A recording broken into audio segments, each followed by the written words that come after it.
Thanks for joining us.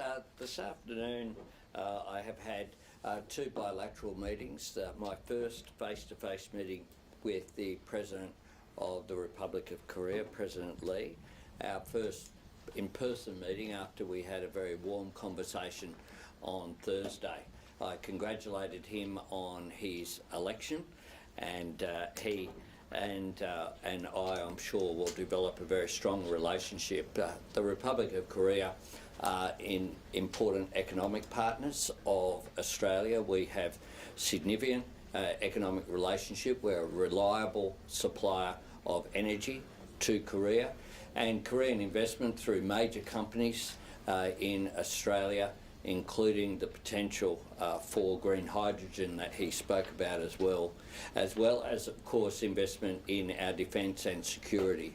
And so we're important defence partners, we're important economic partners, and I look forward to further developments in the relationship. I will visit APEC later this year, where President Lee will host the meeting. This will come at an important time, particularly given APEC's focus on economic relationships and trade. I also had a meeting with the NATO Secretary-General, Mark Rutte.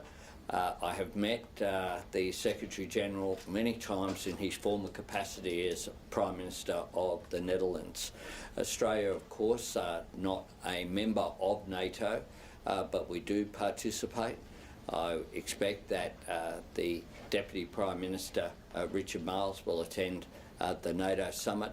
On the sidelines of the NATO summit will be the IP4 that involves Korea, Australia, Japan and New Zealand as well, and that will take place in a bit over a week.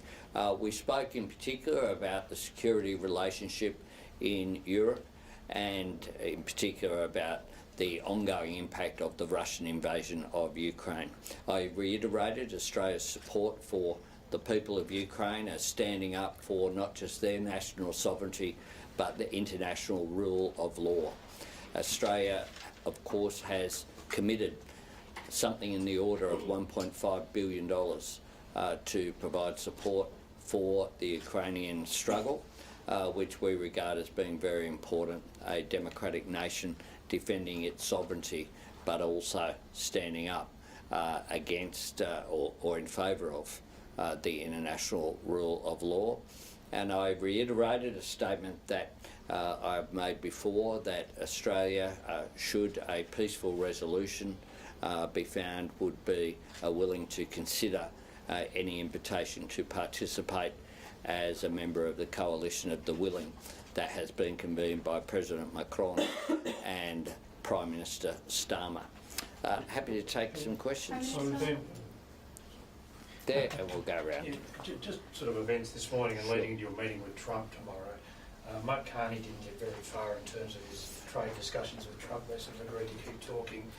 I just wonder, in terms of tempering expectations, is it unreasonable to expect you'll get a concrete outcome tomorrow, and this will take some time, this negotiation on trade between Australia and Trump? Well, that was what occurred last time with Australia and tariffs, and I don't think it would be reasonable to expect that you would have a complete change and a complete resolution of the issues which are there. When I first raised with President Trump the issue of tariffs, of course he said he would give it great consideration. I would expect that that will continue, and that we'll continue to put forward our case as we have in all of the discussions that I've had with President Trump. And on it shouldn't be regarded either that it's just leader to leader. There have been extensive discussions between Australian officials and the United States officials going forward, but we'll continue to engage constructively. We'll continue to point out that the United States enjoys a trade surplus with Australia of around about 2 to 1. We'll continue to point out that when it comes to steel, for example, there are, for BlueScope, around about 4,500 employees in the United States contributing to the United States economy. And that's why we believe very firmly that it is in the United States' interests as well as in Australia's interests for these tariffs to not be in place, and that for there to be a continuation of the free and fair trade that's the basis of the Australia-US Free Trade Agreement. Prime Minister, As a statement in May, you said that you had extended an invite to Mr Trump for him to come to Australia. I was just wondering if you've heard back from that, and is that something you plan on raising with him tomorrow? And following tomorrow's meeting, when do you foresee that you'll likely meet him next? We will no doubt discuss this tomorrow, and I won't preempt that, but the President of the United States would always be a welcome guest in Australia. yeah, Prime Minister, the President and Sir Keir Starmer have just had a joint press conference in which Sir Keir Starmer said both countries were committed to AUKUS, and the US President didn't correct him and said that they were great friends and allies. It must give you some heart going into that meeting. It was very positive, and I've seen the comments that were made. And of course it is in Australia, the United States and the United Kingdom's interest that AUKUS not just proceed in terms of Pillar 1 but Pillar 2 as well. There are great advantages that we have. The sum of 1 + 1 + 1 sometimes equals more than 3, and it certainly does that in this case.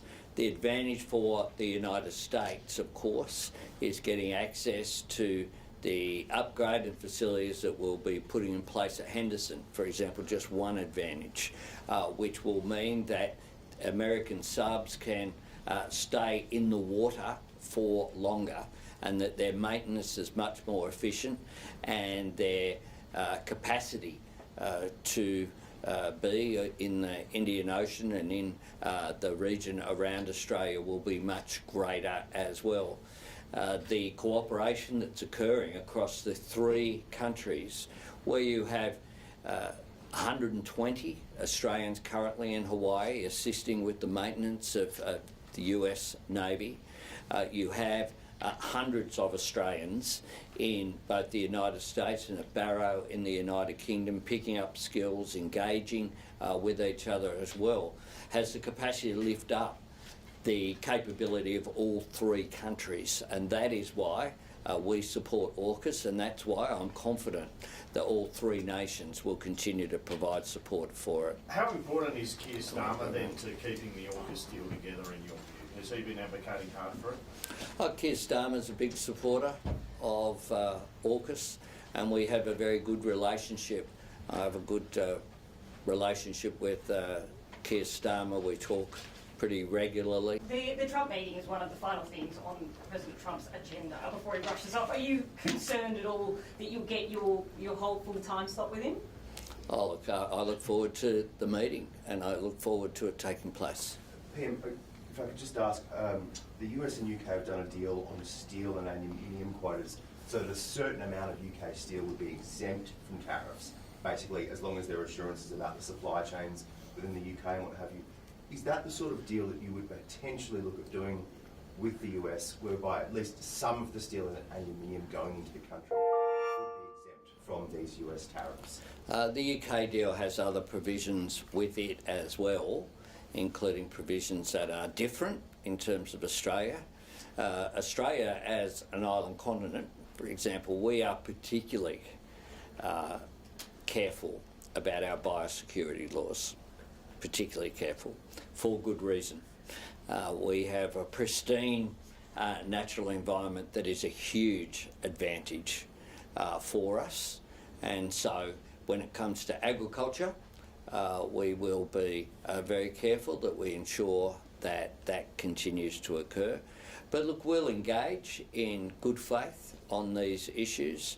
Australia's exports to the United States are under 5%. That compares with a much greater figure, for example, that the President Lee of Korea just indicated as well. We think that the products that we export are invaluable for the United States. For example, a range of our steel is colour-bond roofs that simply can't be just manufactured in a short period of time. to be replaced, that market. All it means is that American consumers are paying more for it.